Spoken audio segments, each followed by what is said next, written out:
Well, I didn't think it could happen to me, and it did. Ultimately, I ended up on the street and back using drugs. I feel an incredible weight of responsibility. Now is not the time when we can cut. I go to sleep at night hoping to God one of our clients doesn't get killed. That's the impact. There's been deaths, and not COVID deaths, but COVID-related deaths. How do we respond?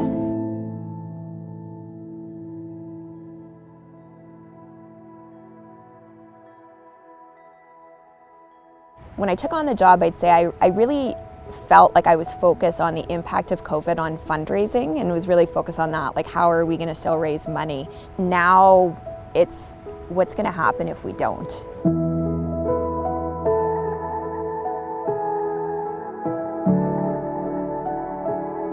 It's going to be a challenge to raise the funds we need to maintain these services that we need, but the increased pressure, the cost to deliver the services, it is tremendous.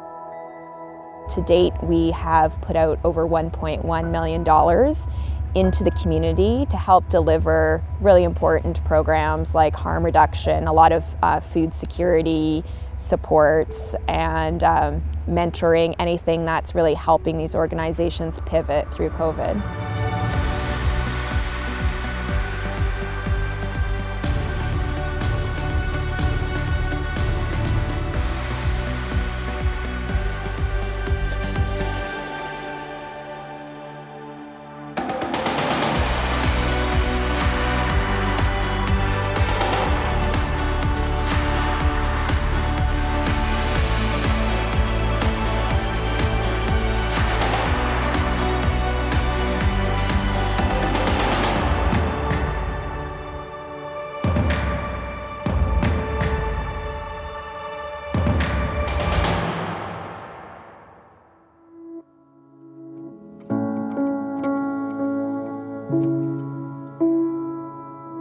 It takes a community to feed a community, right? And if there's one place that I know of that can make it so that everyone in our community has enough to eat and can be one of the first communities in Canada to achieve that, it's Guelph and Wellington, because of the assets we have and the knowledge we have about food and community.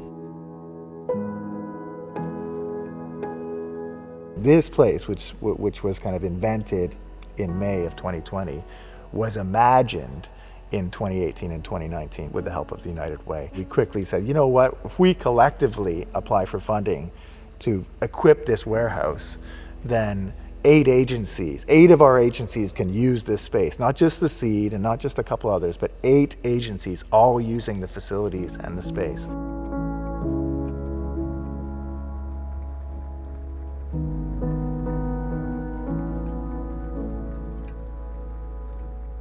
I think the crisis is an opportunity to surpass what we had before the crisis. You've got to bottle that, you've got to harness that creativity and that fear and that urgency and that belief that people have in community and create something better than what you had before the crisis. And I think we can do that. I was, I would say, in a bit of a crisis as far as not knowing where I'm going to be permanently. And I could see there was people willing to help, and it was just a matter of asking. I was able to luckily get a place to live through the one gentleman, his name is Travis. Royal City Mission is one of our best community partners. I try to stop by here every week, at least a couple times a week. I like to check in, see if there's any new faces, new to homeless population that I can connect with, and just connect with our people that we're accustomed to, and you know, just stop by, see what's going on, check in with the staff here, see if they have any updates for me. I'm the diversion and rapid rehousing worker through the drop-in center in Guelph. My caseload is anybody that's new to homelessness. So if we get new calls in of anybody that's reaching out for first time for our services, connecting with them over the phone or meeting them on site if possible.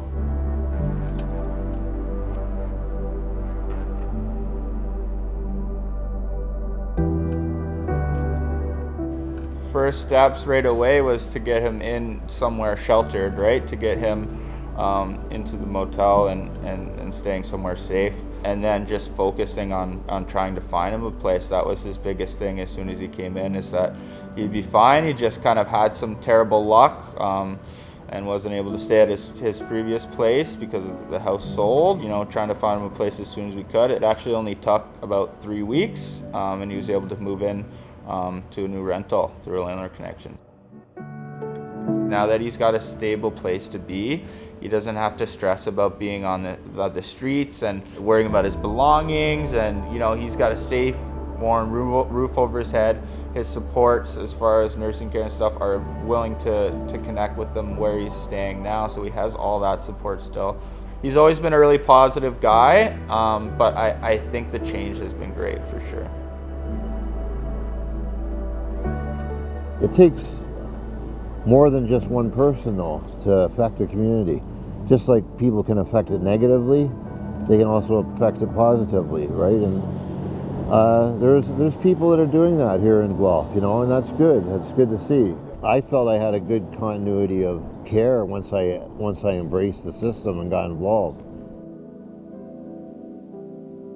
The Seed's mission is not just to get food to people today, people who need food today. That's a really important part of what we do. And that's what food banks do, and that's what other food agencies do, which is all really important work, and it's what I call Bandaid work, right? Like we're putting a Bandaid on an immediate wound, which is someone's hungry, they need food today. There is help out there for anyone who needs help, I think.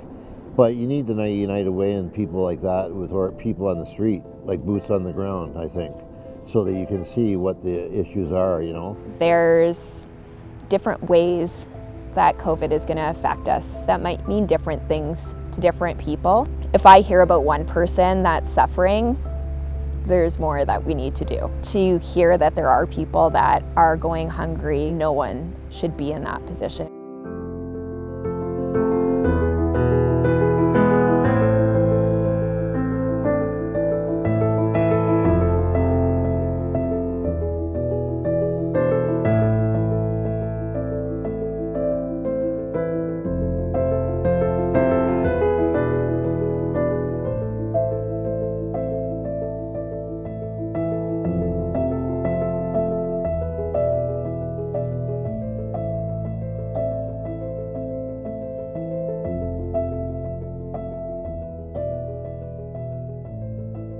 What does a really good food system look like? How can we get to a point where we don't need so many Band-Aids anymore? People just have food. What does that look like? How can we even imagine that right now? So on the one hand, we get up in the morning, we put Band-Aids on. We bring Band-Aids to people so they can have food today. On the other hand, we need to do more than that. We need to think big picture. We need to think about innovation and how to change the system itself.